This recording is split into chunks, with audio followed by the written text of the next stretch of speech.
Week 1 is here. The Titans play at the Saints this weekend. We're going to preview everything that you need to watch in that game, including if the Titans can pull out the victory. This is the Music City Audible. Let's get to it.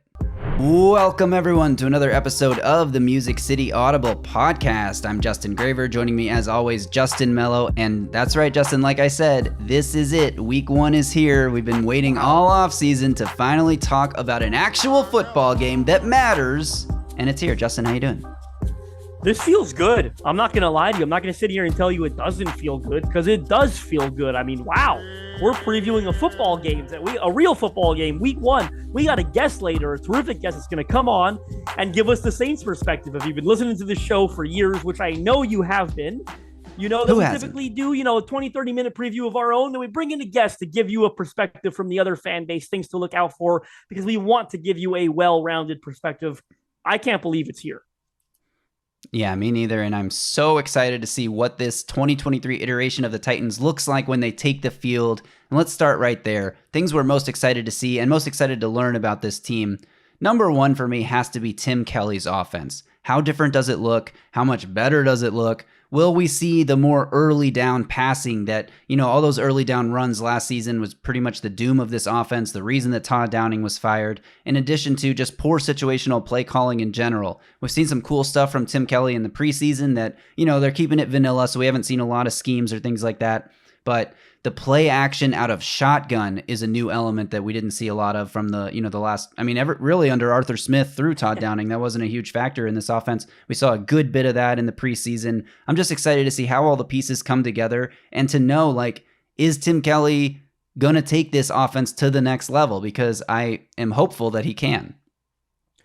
Well, I'll tell you what, I spent a lot of time sort of researching this matchup against the New Orleans Saints, and I wrote a really, a great article for Broadway Sports Media on this matchup. It's probably up by the time you listen to this, but the more I look into this game, the more excited I am about the opponent. When the schedule came out, it's like, it was a bit of a weird matchup, right? Not a familiar opponent, obviously. They're in the NFC. The Titans only play them once every 4 years until we move to a 17-game schedule, and they happen to be the Titans' 17th game a few years ago. With that said, these two teams don't see each other very often. So coming out of the gate, it seemed like a strange matchup, but the more that I've looked into it, I'm really excited. I'm going to get into some of those points. I'll turn it back to you before I do, but Tim Kelly certainly is the launching point for all this, right? The official debut of his offense. I thought for the most part, what they did in the preseason was very vanilla, right? I'm not going to take a lot away, especially, Ryan Tannehill plays one game, he hands off the ball 3 times in a row, and then he goes to the bench. We didn't even see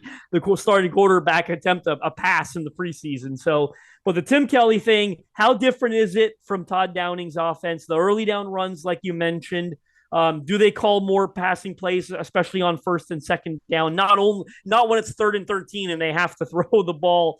So how different is going to look from Todd? Is it going to be a more well-balanced offense, right? I think is the key here. Are they actually going to run Derrick Henry less than they have in the past, right? Those are all the things that I'm excited to see about Tim Kelly. But there are a lot of things about this matchup that excite me that I want to get into, but I'm going to turn it back to you first.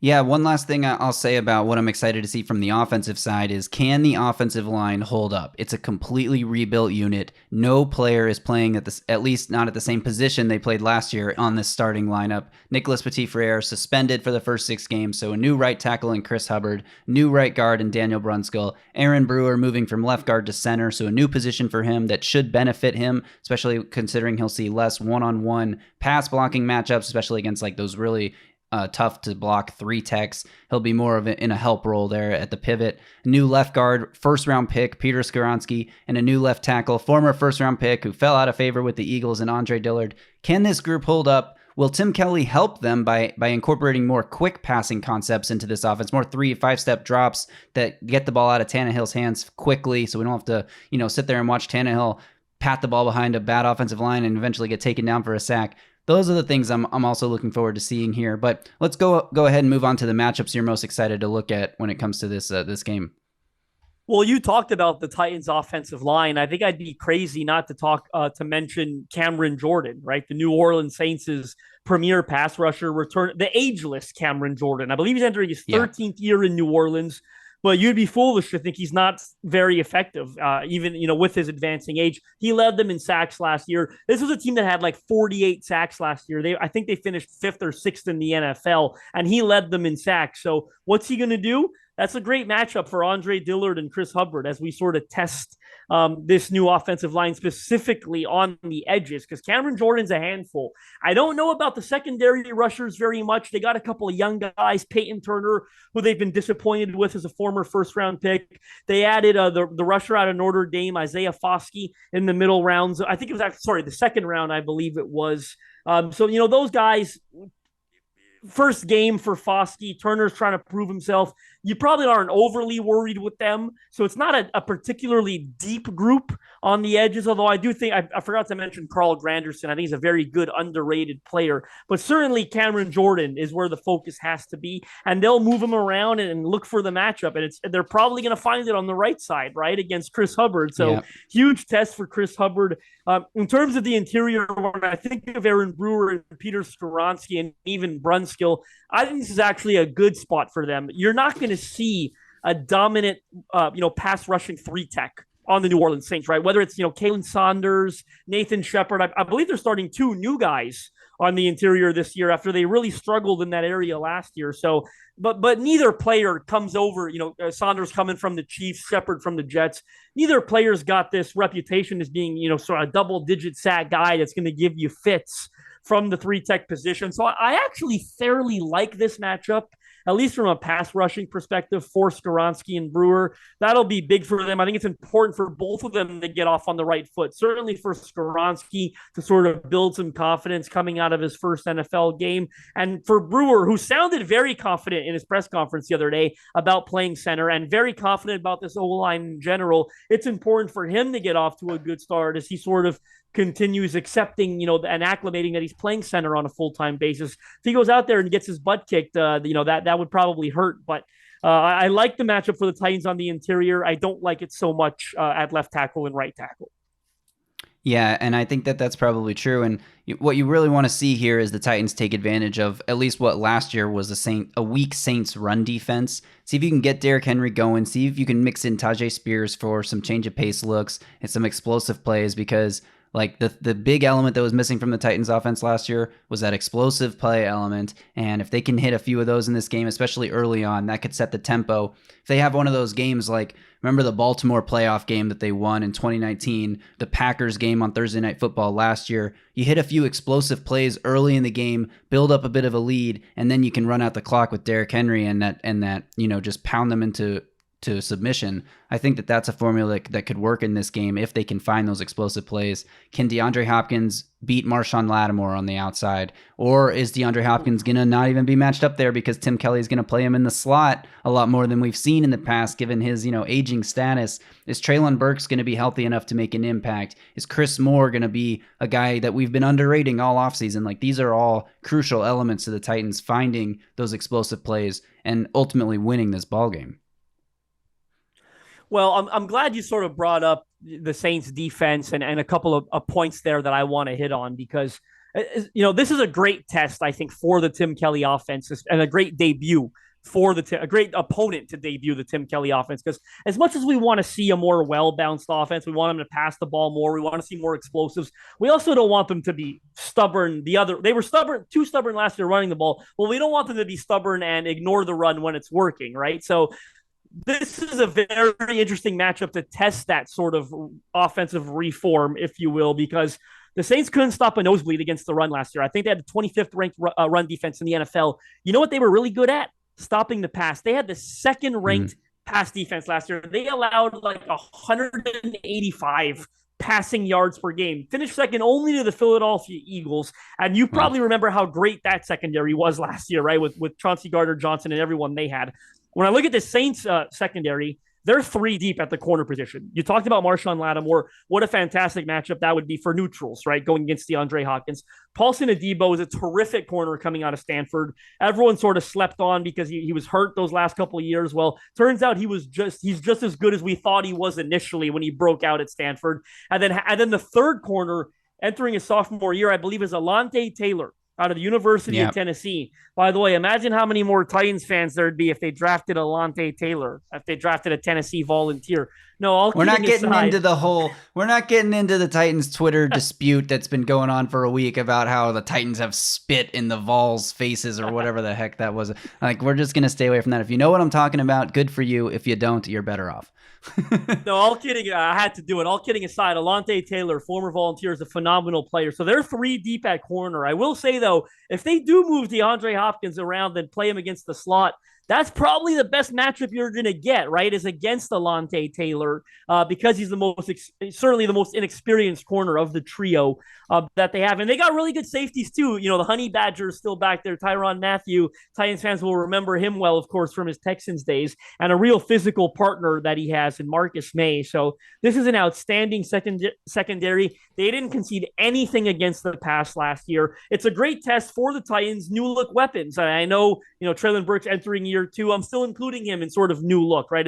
As a sophomore that's expected to take a big jump. DeAndre Hopkins, obviously. They went out and got him to elevate this receiving core. Well, they're going up against a really, really good secondary on Sunday. Can they figure them out? How much do they even try, so to speak, to figure them out? That'll be sort of telling regarding the Tim Kelly offense. And do they just say, hey, this team can't stop the run, or they couldn't stop it last year? We're going to pound Derrick Henry. We're going to mix in a little Tajay Spears, hell, maybe even a little Julius Chestnut, and stick to what we know. It may not be a bad strategy, in all honesty, right? If they can't stop the run, then you just run the king all day long. But it's a fascinating matchup to test, I think, how different the Tim Kelly offense is. Yeah, no kidding. And, we cannot talk about the Saints defense without mentioning Demario Davis, the middle linebacker, who he's been, one of the better linebackers in the league for the majority of his career. What kind of impact is he going to have on this game, especially on the run game? He was there last year, and they weren't that great at stopping the run, but if he can get some free rushes into the backfield and stop Derrick Henry before he gets going, that could be an area to watch. It's going to be important for those, the lead blockers, whoever's playing that lead blocker role, Trevon Wesco, Chigakonkwo, and the guards to be able to climb to the second level and make sure they get a body in front of Demario Davis. Yeah, he's an outstanding player. I think the issue last year was interior linemen. They had a fairly easy time climbing to the second level, right? Those D tackles weren't getting any penetration, and that's why they went out and got new ones. As I said, they're starting two new guys up front. So, but this is a fascinating. I mean, DeAndre Hopkins and Marshawn Lattimore. If we get to see that, I almost hope we do get to see that, because talk about must-watch television. Titans want to see if this 30-year-old receiver is different than the past two. They had no luck with Robert Woods and Julio Jones. Well, talk about a matchup right out of the gate, right? If DeAndre Hopkins can come out there and get the better of Marshawn Lattimore, and he looks great doing it, and he has, he catches 7 balls for 100 yards, 8 balls for 100 yards, and Marshawn Lattimore, he's going to win his reps, but ultimately Hopkins wins the war against Marshawn Lattimore. I don't care that it's only 1 week. I'd be ready to throw my concerns right out the window, right? This guy still got it. I mean, Marshawn Lattimore is one of the best cover corners in all of football. So, I mean, if Hawkins is failing to separate and they're not really looking his way, and Marshawn Lattimore is eliminating one side of the field, we're not going to go into full-blown crisis mode, right? That would be silly. But I do think the sort of, what's the word I'm looking for? The trauma, maybe, of the Julio Jones and Robert Woods experience will probably creep into the minds of Titans fans, and you'll wonder, oh boy, I hope they haven't made another mistake here. Hey, if it's a good game like you said, I think the Titans Pro Shop needs to get ready to sell some Hopkins jerseys. That's what I heard you say. You're ready to throw your concerns out the window and buy some merch, right? All right. Anyway, let's flip things over here and talk about the Saints offense and the Titans trying to stop them, because we really have no idea what the Saints offense is going to look like. There's not a lot to rely on from past years. Derek Carr is a veteran quarterback, of course. He's probably going to bring in some concepts that he liked from his time with the Raiders. You're going to see some of the concepts that the Saints liked from last year, obviously worked in there. But a huge deal is running back Alvin Kamara is suspended for the first 3 games. He will not play in this matchup. His backup, or one of his backups, I guess, Kendre Miller, is also going to be out for this game with injury. So it's going to be up to Jamal Williams, who's led the NFL in touchdowns last year with Detroit, to carry the load of this running game. And then the receiver position is also a mystery. Michael Thomas has played very little football in the past 2 or 3 years. He was one of the best receivers in the game before that point. But, with all the injury concerns and the non-health lack of health that he's shown, we don't know what kind of player that the Titans are going to be seeing in Michael Thomas. At the same time, Chris Olave, a very effective rookie receiver, over 1,000 yards, but is he going to be the same guy he was last year, or is he going to take a step forward and be a dominant number one receiver? They also have Juwan Johnson, an up-and-coming tight end that apparently has a great connection with Derek Carr. So I think the Saints offense, it might take the Titans, the first half just to get a grip on what they're really up against. All of that will not matter if the Titans' defensive line can dominate the Saints' offensive line. The great equalizer in football is if you can't block, you can't run your offense. So it'll be really interesting to see how the Saints try to attack the Titans. Do they try to run the ball with Jamal Williams? Do they pass the ball to their running backs even without Alvin Kamara? And how good is this Saints receiving duo going to be? I mean, I'm really high on Chris Olave. I'll say that. I think he takes a step this year and develops into a bona fide number one receiver. I mean, he had 1,000 yards last year as a rookie with Andy Dalton as his quarterback. I'd be stunned if it didn't get better with Derek Carr. I'm going to make a point, and I'm going to pat myself on the back because I think this is a really good point, and I haven't seen it talked about enough anywhere previewing this matchup. You know what one of the keys to this will be? And I love the matchup for both sides, actually, on paper. I'm fascinated to watch. Titans red zone defense, goal line defense against the New Orleans Saints red zone offense. Because when I think of the Tennessee Titans, they've been outstanding typically under Mike Vrabel in the red zone, right? They've been opportunistic. They forced a lot of turnovers down there. They forced a bunch of turnovers on the goal line last season. They break up passes in the end zone. You might nickel and dime them down the field, but they always tighten things up when it gets into the red zone, and they force field goal attempts. And that's the key to a great red zone defense. Well, when I look at this New Orleans Saints offense, I'm expecting, I imagine they're expecting to have a very good red zone offense, right? When I look at the personnel, you get down to the goal line, if I'm the New Orleans Saints, no matter the opponent, it's no disrespect to the Titans, obviously, I feel really good about Jamal Williams and Taysom Hill down there at the goal line and running a power running game, right? Jamal Williams, didn't he lead the league in touchdowns last year? Like, he's an outstanding goal line back. And laugh all you want about Taysom Hill, he is a good weapon to utilize at the goal line. Well, then I look at another position for the Saints. They got a three-headed monster at tight end that I don't think is getting enough credit. We've talked a little about Juwan Johnson. He's played a, quote unquote, the big slot position for them at times. He's a handful. He's a big boy. They've got Foster Moreau, who they signed, who's already got great chemistry with Derek Carr, right, from their days together in Vegas. And laugh all you want about the Jimmy Graham signing. I expect Jimmy Graham's going to make some plays for them in the end zone this season, right? He doesn't have to create a ton of separation down at the goal line, right? Like, all it takes is a sliver. Then he uses that big frame to box defenders out like he has throughout his career. Jimmy Graham's probably going to catch a couple more touchdowns this year than the average fan anticipates. So when I think of Jamal Williams, I think of Taysom Hill, I think of Juwan Johnson, I think of Jimmy Graham. Like, this should be a really, really good red zone offense. Well, that's a really good red zone defense on the other side, right? Or it has been traditionally with the Tennessee Titans, and we think it will be again with the D-line that they have. So I cannot wait. Hopefully the Saints never get into the red zone, right? That's always the hope for the Titans defense. But I can't wait to see the Saints red zone offense against the Titans red zone defense. And I wouldn't shock me if whoever wins that battle wins this game. Yeah, I mean, converting touchdown opportunities into touchdowns versus field goals is going to be huge for this game. Both teams are going to need to convert in the red zone.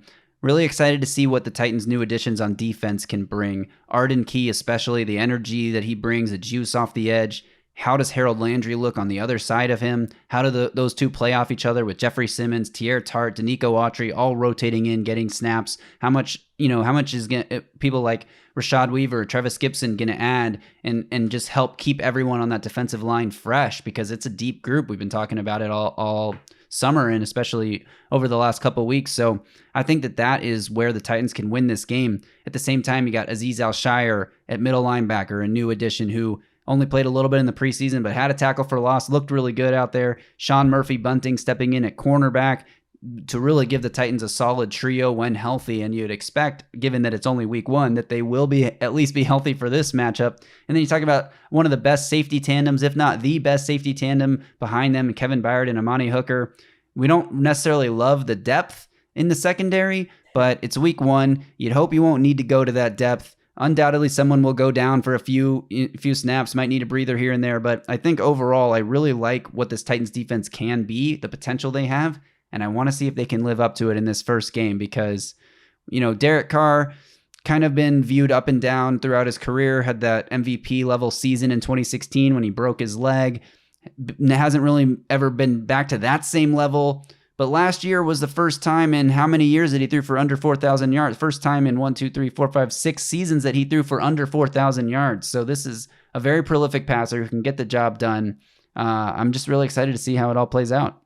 I mean, I don't have a ton to add, but I just want to say he's a good quarterback. Like I've never really understood the disrespect for Derek Carr. He's an above average starting quarterback, and the Saints should be thrilled to have him. And in their division, he's by far the best quarterback, right? There's a ton of uncertainty there with, Desmond Ridder in Atlanta, Bryce Young in Carolina, and then, of course, Baker Mayfield in Tampa. Like, they've got the best quarterback, and they should feel good about their chances to win this division because of Carr, in all honesty. So I'm not going into this matchup thinking it's a cupcake. Look, Carr and Josh McDaniels just didn't work out, right? It is what it is. You agree to part ways. He's a good quarterback. He's in a better environment now for him with the familiarity that he has with Dennis Allen. Of course, Allen is a defensive-minded coach, but that familiarity is still going to help him probably acclimate quicker than your average starting quarterback would to a new destination. So I think Carr's a good quarterback, and I'm certainly not underestimating this matchup. Yeah, and I think we've said all we can say here about this, unless you have anything else to add before we bring in our guest. No, let's bring him in, man. I'm excited to get back into the preview era, so to speak, of this show. And we're going to come in and ask some questions about Derek Carr and Penning and Kamara and Olave and all that good stuff. So let's bring him in. Okay, well, let's bring in our guest now. He's a writer for The Spun, covering all things New Orleans Saints, Chris Rosvoglou. Chris, thanks for joining us today. How you doing? I'm doing great. Thank you for having me. I'm excited to talk, football. Week one's finally here. It's been a long time coming, so I can't wait to chat with you guys. Yeah, no doubt. Chris, we're all excited, and we appreciate you coming on to give us the Saints perspective for this preview pod. I think I would be silly if I didn't start with Derek Carr, the quarterback, the most important position in all of sports. I get the impression that there's a lot of excitement, right? But I'm going to turn that over to you and ask, because he didn't play a ton in the preseason, but he did play that one series, I believe, right, against the Kansas City Chiefs in week one. And I saw some excitement from the fan base on Twitter. The offense was firing on all cylinders, right? I think he went 6 for 8, 70 yards with a touchdown, essentially a perfect drive. And then we didn't see him the rest of the preseason, right? Which indicates the coaches felt like they didn't have to see anything. What sort of is the excitement level here? I feel like this fan base has sort of been craving above average quarterback play, certainly since, Drew Brees' retirement. Yeah, I think you hit the nail on the head there in terms of getting above average quarterback play. And I think getting stability is a big thing too. And I know if we go back 2 seasons ago, yes, the Saints were 5-2 when Jameis was starting with Sean Payton, and Saints fans were kind of excited about that, but the offense wasn't exactly moving the football great. And then to make matters worse, he ends up tearing his ACL. And from there on out, we saw Trevor Siemian, we've seen Taysom Hill, we've seen Ian Book. And then last year, for 14 games, Andy Dalton as a starter. So, yeah, I think there is a lot of excitement in that regard. I think there has to be a certain level of containment, because I don't think Derek Carr is, the elite level type of quarterback, like let's say, an Aaron Rodgers who got traded earlier to the Jets. But I do think Derek Carr gives the Saints that stable option, and I think he gets them back to their roots offensively. Because one thing that I think the Saints struggled with a ton, and fans are really frustrated about this, and they'll get back to normal, is having the quarterback being able to call out all the protections, making sure they see the blitzes coming. And that's something that Jameis wasn't really strong with. And as a result, the center, Eric McCoy, was, for the most part, all season long, pretty much in charge of all those protections and those calls. And I think the Saints are glad to go back to that. And you mentioned the preseason. It's just one drive, but 6 of 8, methodically moving down the field. I think that was a pretty good sign for Derek Carr, and hopefully he can get back to what we kind of saw in 2021 as opposed to 2022. But I speak for a lot of people when I say I'm definitely excited to see what the possibilities are for New Orleans, especially offensively. Chris, I want to make it very clear before I get to my next question that I've got nothing against the New Orleans Saints. We're uncommon opponents. I've got nothing against them at all. But I think I speak for every Titans fan when I say we do not feel sorry for your franchise. You have to spend 3 years in quarterback purgatory after having one of the best quarterbacks of all time for 20 years, for crying out loud. I mean, but that's the National Football League, right? As soon as you lose that quarterback, it's that anxiousness to get one back. So I think they found a good one here in Derek Carr, all kidding aside. With a new quarterback coming in, there's typically an acclimation period involved, right? But do you get the sense, or I get a sentiment that because he's familiar with Dennis Allen, do you think they're going to be able to hit the ground running a little quicker than you typically would when you've got a new starting quarterback in town? I would think so. And I think another factor of that is also, and I know it was a controversial move throughout the offseason, but the Saints brought in John Gruden for a little bit of minicamp and a little bit of training camp. And I guess the goal there is to hope that because of the West Coast terminology in the playbook, that's pretty similar to what he went with Gruden, that there isn't kind of this adjustment period for, 1 to 3 weeks where you're like, all right, by maybe October, he'll hit the ground running. Like you said, I think to that point, that's why New Orleans should expect a little bit of a faster start. Now, I don't know how much of that gets affected by whether or not the O-line is going to do their job, because obviously, and I'm sure you guys will bring it up later with the Titans matchup, if you're not protecting the interior of that D-line against a Simmons-led defensive line, it's going to be a problem. So I'm curious to see how that goes. But in terms of Derek Carr having, I'd say, a good pulse of the playbook and kind of being able to keep everyone in the right spot, I think he'll be able to do that. I don't have any concerns there. I think it all just comes down to whether or not they run the football well to give him that complement and that balance. But I think in terms of the passing game, I feel like Derek will get off to a pretty decent start this year. And Chris, while we're talking about the offense, obviously Alvin Kamara's suspension looms over the whole skill position group. Who do you see as the biggest threat on that side of the ball without Kamara? And, what's the health status of Michael Thomas? What's the breakout expectation for Chris Olave? Obviously, the big tight end is a huge component too. Who do you think the Titans need to be most wary of going into this matchup? Yeah, I think, the easy play is probably a guy like Chris Olave, who's going into that year two, and everyone's kind of expecting him to be that big piece. But I would actually say another guy is Juwan Johnson, the tight end, who's developed a really quick relationship with Derek Carr. And I think throughout training camp, he said about 15 times, I just feel like we've been teammates for multiple years, not just like we're just learning each other, how we operate. So I think that's a connection that can really bode well for New Orleans. And we saw last year, Juwan Johnson went from someone who was on no one's radars to all of a sudden you're looking at him having 400 plus receiving yards, about 7 touchdowns. He had a really good year. So can he take that next step? And I think Derek Carr has shown over the years that he works well with tight ends. I think back to what he was able to do with Darren Waller, even in a limited capacity last year. Foster Moreau had some good games there. So that would be someone I'd look at.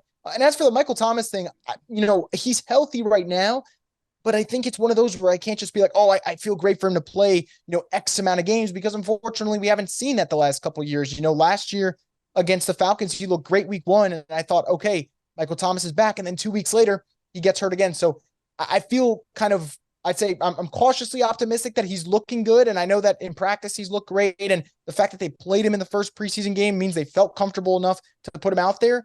But I just don't know how long his body holds up. So I'd say Chris Olave would be the main factor there. I'd look at Juwan Johnson and whether or not he could have that breakout year yet again and improve off the 2022 season. And then the ground game, I'm fascinated to see what happens now, because Kendra Miller's injured right now. Obviously no Alvin for the first 3 games. Who's going to be that complement to Jamal Williams? Or do the Saints just kind of go with a power run game with Jamal and also maybe sprinkling in a little bit of Taysom Hill? I think that's the one that might be a question mark for New Orleans. Interesting, yeah. And flipping over to the defensive side of the ball, last season the Saints struggled a bit to stop the run, but they were outstanding against the pass. Do you think the focus in this game will be to slow down Derrick Henry and force the Titans to air it out? I think it has to be. And I think one of the most absurd stats I've ever seen is I don't think Dennis Allen's defense has ever gone up against Derrick Henry. I know the time they were supposed to meet a couple of years ago, he was out for that game. And that was one of those matchups where the Saints used to be a really, really good run defense. So I wanted to see kind of, that unstoppable force versus the immovable object. This time around, though, the Saints could not stop the run last year at all. And as a result, they brought in new guys. They brought in Colin Saunders of the Chiefs. They brought in Nathan Shepard of the Jets, drafted Brian Brzee out of Clemson. This is a really good first test, to see how that revamped D-line holds up. And I think for them, that's definitely going to be the emphasis in terms of stopping the run, because I think although the Titans added, maybe a future Hall of Famer in DeAndre Hopkins, I think the Saints like their chances if Lattimore's healthy to say, okay, Hopkins might win some battles, but we know Lattimore's going to win his share. So I definitely think there's a concern on stopping Derrick Henry. And I think, regardless of what happened last year with Derrick not being at 100%, I still think he's one of the premier backs. I'd imagine the Saints are going to treat him just as such. So I think it's going to be a good battle, really good test for the Saints D-line. And because they're fairly new, I would still go advantage Derrick Henry. But I think the Saints have to prove in certain moments that they can stop the run, because if not, teams like the Falcons in their own division who love to run the football will probably take some notes. All right. You mentioned, Chris, the defensive line, the Titans defensive line earlier, and I do have a question that you probably don't expect regarding the Titans D line. It's a little bit different, but what I want to focus on is Trevor Penning. Second year left tackle, obviously a first round pick last year. They traded that. There was that peculiar pick swap with the Eagles, may or may not have worked out depending on who you ask. Penning didn't have a great rookie year. Injury, ended it early. Some inconsistencies when he was on the field. This is a huge test for him. I think this Titans D-line, it doesn't sound like you're underrating them, but they're typically underrated nationally. You look at lists around the league. I think, was it Warren Sharp's list, Graver, that had the Titans D-line at like 24th or 25th in the NFL? We're Titans guys, but we struggle to understand that with Jeffrey Simmons. And then on the edge, Arden Key, who's a first-year guy for them, had a terrific training camp. Dina Coatri is still an unbelievable talent, and they're getting Harold Landry back from a season-ending torn ACL, and they've been very impressed with how Landry sort of worked his way back into the lineup. Luckily, he tore it in August, so he's more than 12 months removed now. I imagine Penning is going to see all three of Key, Landry, and Autry at some point throughout this game.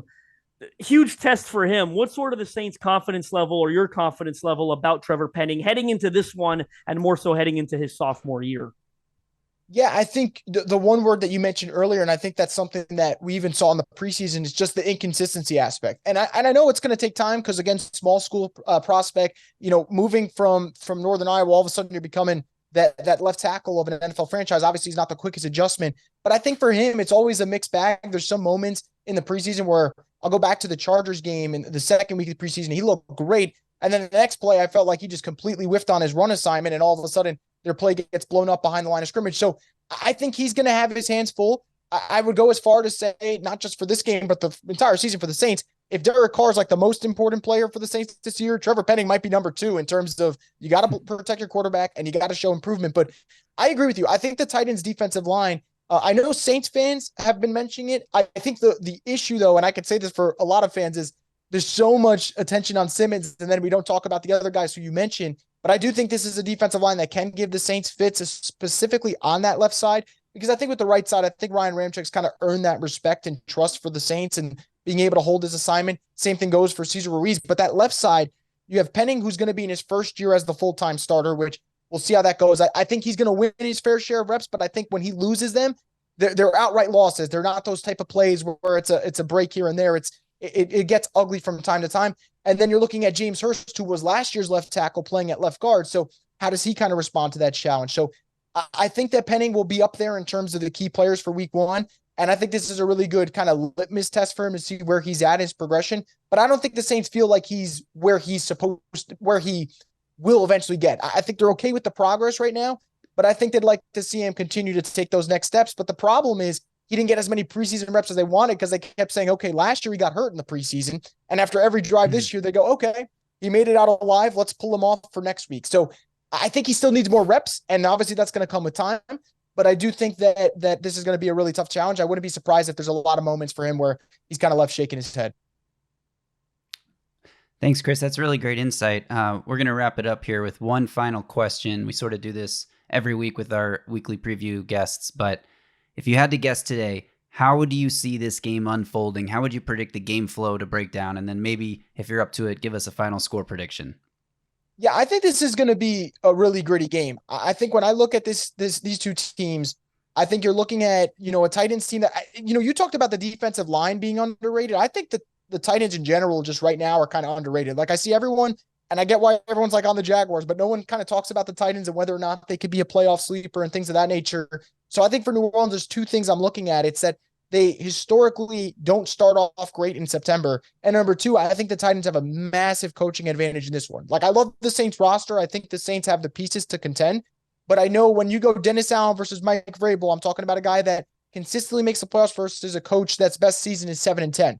So I think for me, it wouldn't shock me if this game is I think it's going to be close throughout the way, but it wouldn't shock me if there was a team that does pull away, would be Tennessee because of the coaching advantage, I'd say, that goes their way. But I think this is kind of going to be a gritty game. I think it's going to be defense heavy, especially because I don't know if the Titans are necessarily explosive enough offensively to maybe go against a Dennis Allen defense and put up, let's say, a 30-point spot. But I also think for the Saints offense without Alvin, I think there's going to be kind of those hiccups, because you mentioned that opening preseason drive with Derek Carr. A lot of it was through Alvin. I thought he looked really sharp on that one drive. So missing that element of him, and he could do anything in the pass and the run, that's going to hurt. But I think we're kind of looking along the ballpark of like a 24-20 game, something around that. And I tweeted a couple of days ago, and I'm going to kind of stay true to it.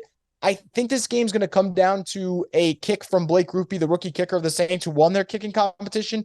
I just feel like the football gods work in weird ways, and he won the kicker competition over Lutz. And they'll say, okay, maybe the Saints are down 1, maybe the Saints are down 2. He's got a chance to win it. I don't know whether or not the kick would be hit, but that's kind of where I'm in that ballpark of, I think this is going to be a really, really close game. And right now I'm kind of stuck in the middle. Maybe, just maybe home field advantage gives the Saints a little swing in my mind, but I don't know if I'd even go there, because I do think Vrabel will have a big advantage over Dennis Allen. Yeah, those are all great points, especially the under 30 point when the Titans scored 30 in exactly 0 games last season. So it would be a big surprise if they do that in week 1 this year against Dennis Allen's defense. Graver, I think I'm mistaken Chris for a Titans fan. He's, comes down to a kick, and we've got no idea if he's going to make it or not, right? It sounds like the Titans for the last 10 years. Yeah, no kidding. That's how week 1 ended for the Titans last year, except it was a Titans kicker going for it, and it was a miss, and the Titans lost to the Giants. Thanks again, Chris, for your time. Really appreciate your insight. If you're out there on Twitter, follow Chris at Rosvoglou Report. That's ROSVOGLOU Report. And keep an eye on his timeline during this game, because he'll give you insights that you won't find on Titans Twitter. Chris, enjoy this season. Thanks for joining us. Thank you so much for having me. Can't wait to see what happens week 1, guys. All right. Thanks again to Chris for joining us. Really appreciate his time. Let's get into our own predictions here, Justin, as we close out this week 1 preview episode. Before we get to our predictions, I want to try something new this year, where I tweeted this out earlier today asking for some of our listeners to give us their predictions, and I want to read some here because there's a few that are pretty good. One of them that I like here comes from Craig at Casual Titan Fan 3. Prediction: Henry reminds everyone he's still the king. Titans pull out a win in a bit of a slugfest. I do think that is what we're looking at here for this game, a bit of a slugfest, and if Derrick Henry can run for, 100 yards and a touchdown, I think the Titans stand a good chance. Here's another one that I really liked. Mike Vrabel throws one challenge flag in flamboyant fashion, and Ryan Stonehouse bags a 69-yard punt. Wow. What do you think of that one? Wow. Why do I feel like the number 69 was not chosen by accident on that one? Yeah, no kidding. All right, last one I'm going to read. This one comes from Thomas Sumter. Prediction: the defense sends a message to the league, gets at least 5 sacks, 3 turnovers, and 10 tackles for loss, not including the sacks.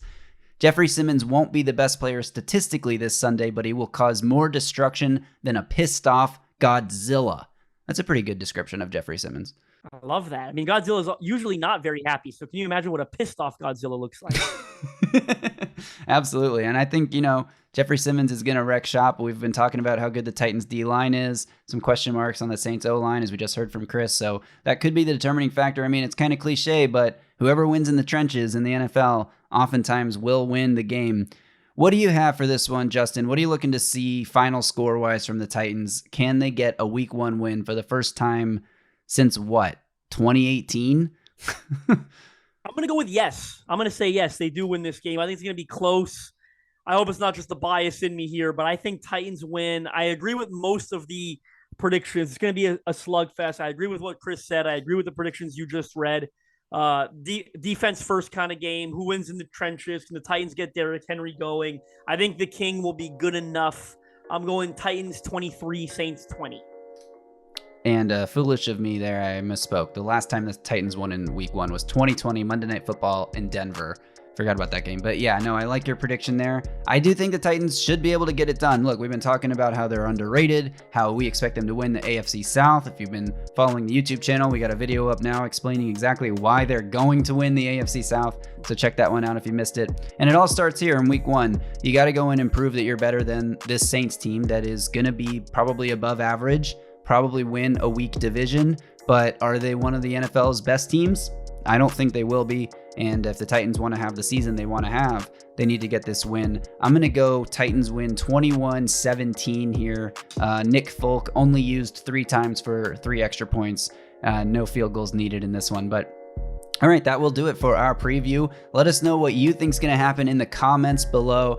Give us your final score predictions. Give us your MVP predictions. Are the Titans going to start off the season with a win? Let us know in the comments. Make sure you're subscribed to the Music City Audible. We got more content coming later this week, talking about key matchups to watch and things like that. So be sure you're following along on the channel. Turn on notifications so you get an alert every time we drop a new video. Make sure you're following Justin on Twitter at JustinM_NFL. You can follow me at Titans Film Room. All right, until next time, y'all stay safe out there and tighten up.